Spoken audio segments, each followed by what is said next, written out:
so glad to be here with you all, and I'm here to talk to you about family law and the family law case update and all the exciting things that have happened at the appellate and Supreme Court level this year since we were together last year. So the paper, this is the paper. This is how many cases they wrote this year.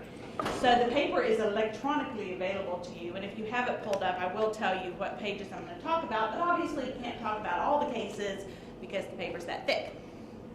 So I have selected cases that I think are the most important to us as practitioners and judges that deal with these cases every day, that meant some of which had a surprising outcome, so they give us a lesson of things to watch out for. So let's start out with our Supremes. We had the Lee case, which I'm sure many of you are already familiar with. It was very scary, but it turns out okay, so hang in there with me. So we started out with the father, and the father filed a motion to modify seeking primary conservatorship, and one of the things the father was seeking was injunctive relief because the mother had married a sex offender, and so the father wanted an injunction that said the sex offender cannot be around, the mother can't have around the sex offender. And before they tried the case, they didn't try the case, they went to mediation, and in mediation they reached an agreement, and part of the agreement is dad's going to be the primary, and we are going to have an injunction that the sex offender husband cannot come within 5 miles of the child. Well, then father goes to prove this up, and when father proves it up, the court questions him about this injunction. And mom isn't there because it's just a prove up, right? So it's just dad. And dad testifies that there was an occasion when the child slept between the mom and the sex offender, and the sex offender was naked. But mom's not there, so mom's not saying that's true or not true or anything. Well, the judge said, well, I'm not entering this. So the judge finds that it's not in the best interest of the child, and they don't care that there's an MSA. And the mediated settlement agreement does meet the statutory requirements for it to be binding. So mom appeals to the appellate court and says, hey, the statute says you have a right to judgment if you have the right statutory language. And the appellate court says, no, we agree with the trial court. If it's not in the child's best interest, then you don't have to go along with the mediated settlement agreement. So mom files a writ of mandamus up to the Supreme Court, and we have a 5-4 decision. We have a lot of writing. The dissent writes, and there's a concurring opinion, and they decide, they go with mom, and they say you do have a right to judgment on the mediated settlement agreement, and it's not a broad best interest case, and the only exception is family violence. Now, the concurring opinion says that they believe the court did have a right to venture into this endangerment issue a little bit more. And what the majority says is, look, there's other avenues to protect the child in this circumstance. Call CPS, file a motion to modify, appoint an amicus, but they have a right to have that MSA entered as judgment. It's not the end necessarily, though. The dissent says, no, you know what, the bottom line is best interest in family law, and best interest is sufficient. That's what the dissent says. So it was a little scary for a minute there, because we tell our clients that if they enter into this mediated settlement agreement, it is binding, and it still is. So as long as we keep that 5-4 division. And one thing to note, when they did have the motion to enter, so remember back at the trial court level, when they were first trying to enter it without mom there, they said no, they had another hearing on a motion to enter, and they were both there, and they did not have that same testimony about the naked sleeping. So that was never in a hearing with everybody present. Okay, now we're going to move to page 114 of the paper, and this is in the interest of AEA, and this comes out of Fort Worth Court of Appeals. Husband and wife were divorced in 2008, and they both had the right to make decisions about education, and they end up agreeing that this child's going to go to Green Hill, so they put that in their agreement, but this is a little bitty child. Well, then guess what? The child doesn't get into Green Hill, so that becomes a problem. So they file a motion to modify, and they say, both sides file and say there's been a material and substantial change of circumstance, because Greenhill would not like to welcome us.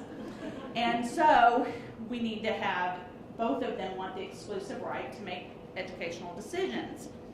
And what's important and interesting about this case to me is mom wins, she gets to make the decision, and dad complains on appeal that she didn't really put on evidence of the material and substantial change. And the appellate court found that it was a judicial admission when dad filed his own pleading saying there's been a material and substantial change. Now, that works in this instance because they were arguing over a finite question that was exactly the same question, educational decisions, and they have exactly the same fact. We can't get into Greenhill.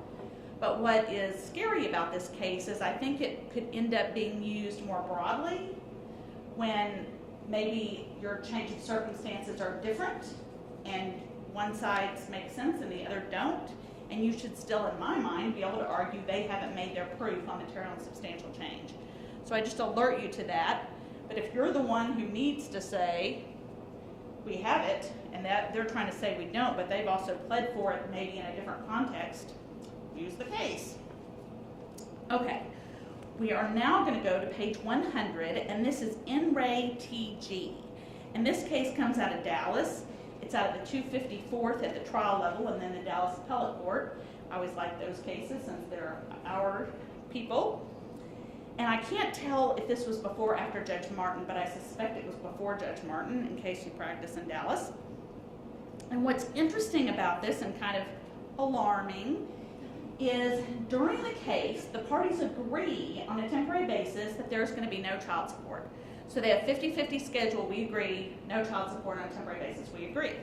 Then they try it to final, and at final, the court orders dad to pay child support retroactive back to filing, even though they had an agreed temporary order that said no child support. And that's alarming to me because I would never tell my client, you have a risk of having to pay this back to the beginning. And in fact, there's no pleading on file in this case where they asked for retroactive. But the appellate court affirmed and said it was enough that they had a general pleading for child support, and it was absolutely fine for the trial court to do that. So I would recommend that when you do your agreed temporary order that says no child support, that you also say, and we agree, we're waiving retroactive child support. Because I think that's what you think you're doing anyway. But in case not, we'll be crystal clear about that. Okay, so moving on.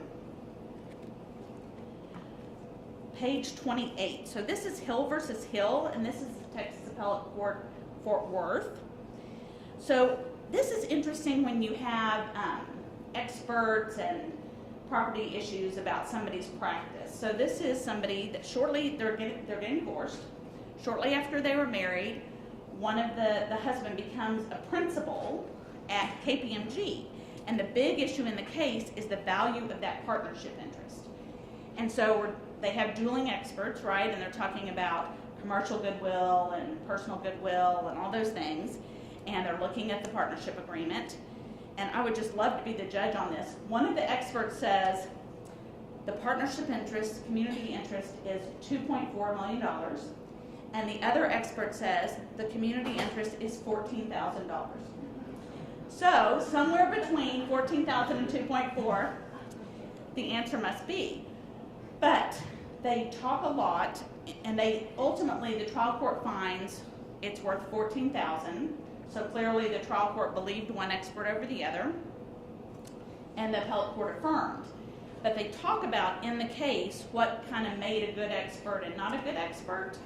So picking a good expert is important. Make sure you know what you're doing in that selection, because I assume that's usually the lawyer selecting, right, and not the client.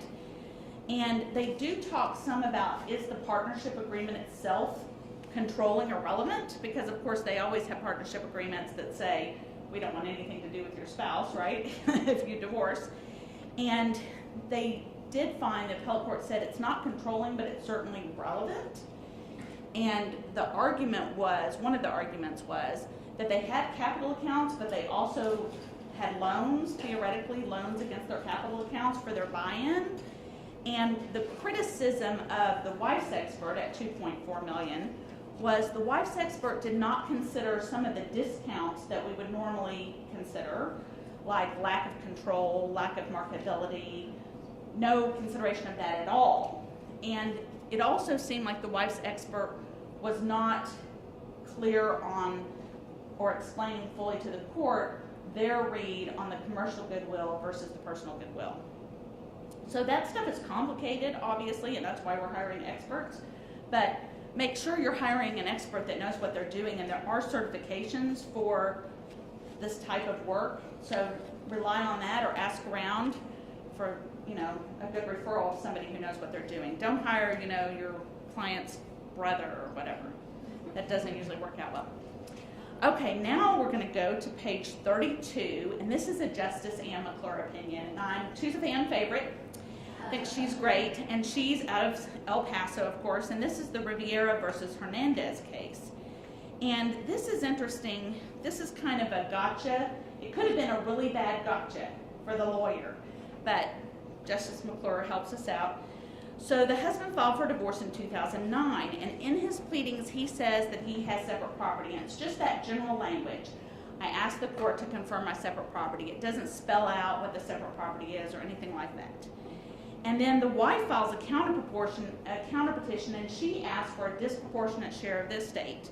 And then later she amends, and in her amendment she asks for a reimbursement to the community for unsecured debts paid towards the husband's separate property and for capital improvements made to husband's separate property. So she almost helps him, right? Because she actually has a more specific pleading about his separate property than he does. And then husband sends admissions to wife and says, admit or deny that I bought the Sun Park Realty before we got married. And she doesn't admit it. She either objects or she denies. And then this is the gotcha part. Husband files an inventory, and it says that Sun Park is community. And in fact, it does not list any separate property in husband's inventory. So this is, the busy practice of law. The client filled it out. They didn't understand it. Nobody explained it. The paralegal or lawyer didn't interview the client about it adequately, and they just filed it. So wife attaches his inventory to her inventory, and she agrees with him.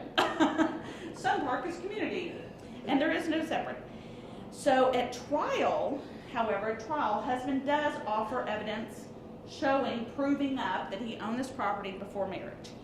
And he does ask, the lawyer figures it out at trial and does ask for the ability to make a trial amendment. Well, despite all of that, the trial court awards the property fully to wife. Not good. So husband appeals, and the appellate court reverses and remands. And the appellate court says, look, that is not a fatal flaw. We're in the trenches. It was like in the trenches with the lawyer's opinion. In the trenches, you make mistakes. The lawyer did live in the trial, ask for a trial amendment. The INA was not put into evidence, so that was helpful. And wife herself had pleadings that seemed to recognize that there was a separate property claim.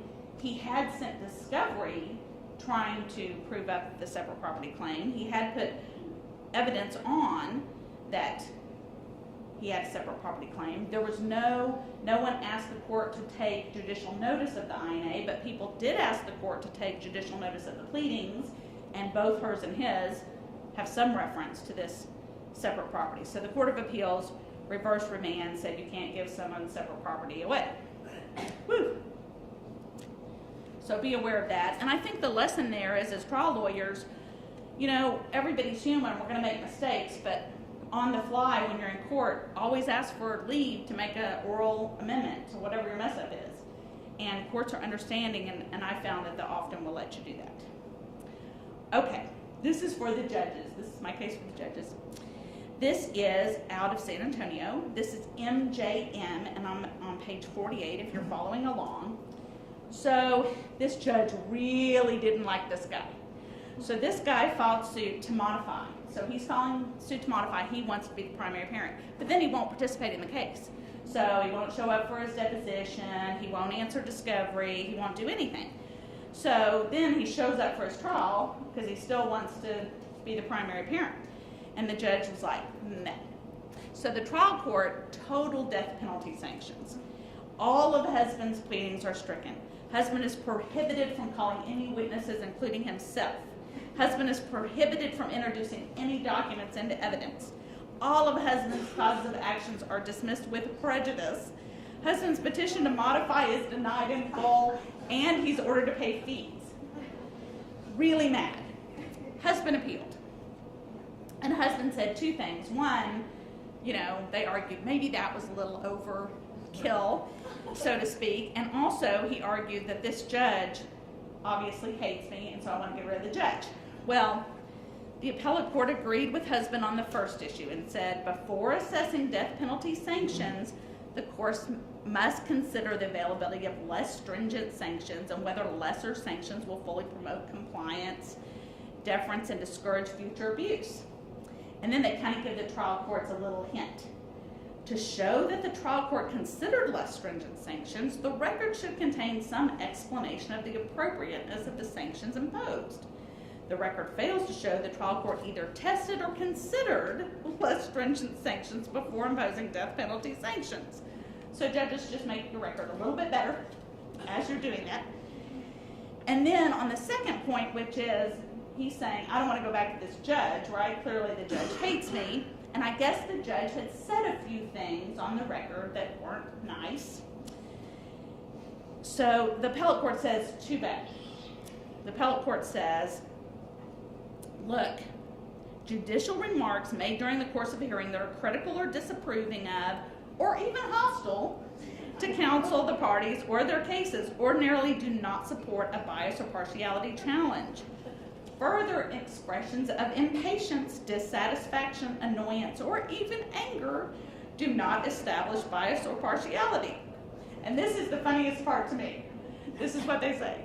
To preserve a complaint about judicial conduct for review, an objection to the conduct must be made in the trial court at the time the conduct occurs. So the judge is chewing me out, and I'm supposed to say, Judge, I object to your conduct. I'd like you to recuse yourself right now. And then I will get to go to jail. Right, Judge Roach? Sorry, good reason. Okay, so I'm just going to not say that. I'm going to just not appeal. That's what I'm going to do. That's my recommendation. Okay, so next case. This is on page 72, and it's In Re SAH. And this is out of Houston, and this is a post-divorce modification. Okay, so here's the dealio on this one that's interesting. And it's really also a little bit alarming.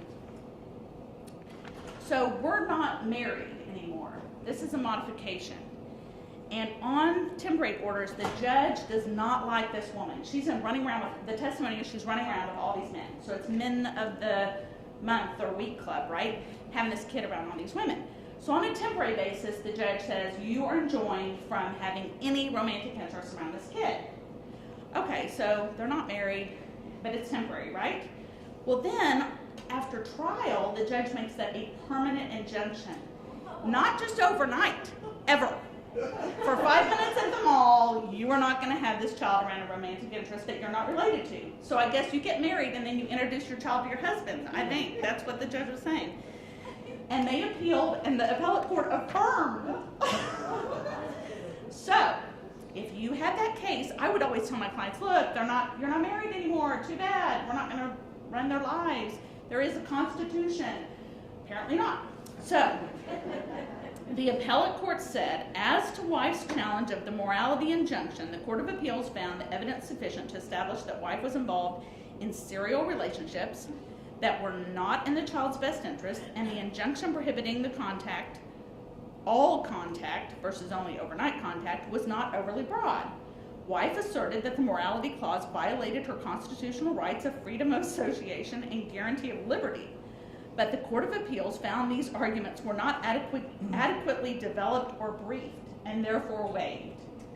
It's the Constitution. I mean, how much do we have to explain that? But apparently more. So explain that more if you have this case. And then also out of this case, this is interesting, they had a counselor testify. I love counselors. I love having counselors in my cases.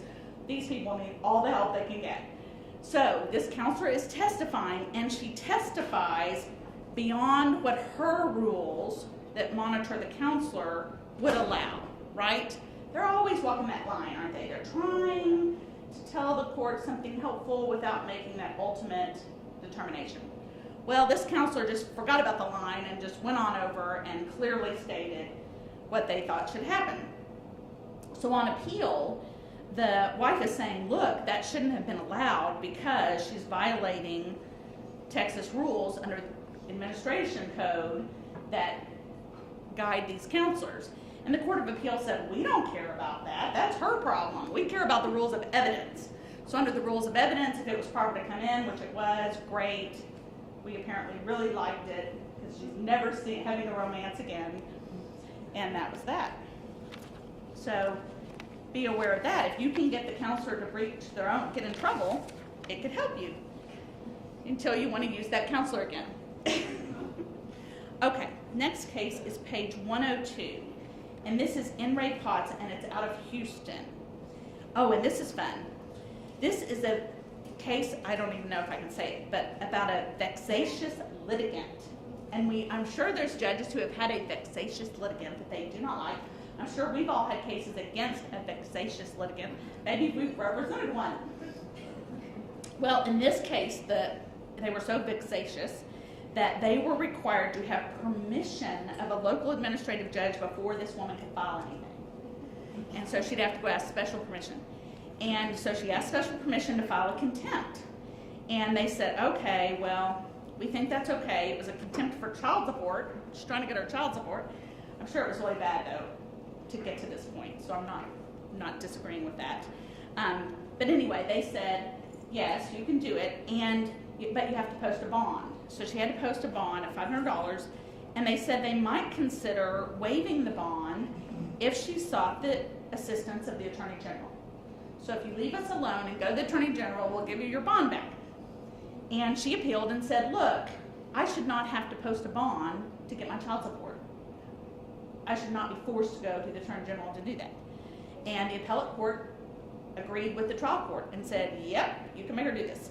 And this is so fun because I didn't even know it existed. Under Chapter 11 of the Texas Civil Practice and Remedies Codes, it addresses vexatious litigants, and it spells out what to do if you have one and what authority the court has to cause these people to have special permission. So all of us should know that for our next little problem, there is a solution. They can post a bond and have to get special permission. Okay, now we have out of Dallas. This was Dallas, so Dallas trial, Dallas Appellate Court, and it was 302nd in Dallas, and it's called In Re BEV, and we're on page 117. So this was about child support, and the mother filed a petition to modify child support, and she wanted an increase, and they had gotten divorced in 2004, and now it's 2010. So a lot of time has passed, right? And this is so interesting. So she says there's been a material and substantial change, and that's why I need more child support. And then the court says, okay, you get more child support. And then he appeals and says she didn't put on any evidence of what the original income was in 2004, so how could she show a change? No evidence of it. The appellate court agrees and says no evidence, no increase in child support. And they make an argument and they say, look, the family code says under 156.401A2 that if it's been 3 years or there's 20%, that is a change, right? Family code says that. They said that is not what she pled or pleaded, and that's the first time she's made the argument is at the appellate court. Too bad, no material and substantial change. So the tip is plead both and prove both, because it's really all the same thing, right? And that is confusing sometimes because it really only applies if you started out not with an agreement but with a judicial ruling to start with in 2004. Because if you just have an agreement, that's not the part of the family code you fall under. You fall under the material and substantial change because your agreement could have been not guidelines, right? But I would, because of this case, I would plead both and argue both. It doesn't hurt. It might help. And that is our case law update. There are many more cases for your review in the paper, and this video will be available on my website if you missed part of it. Thank you so much.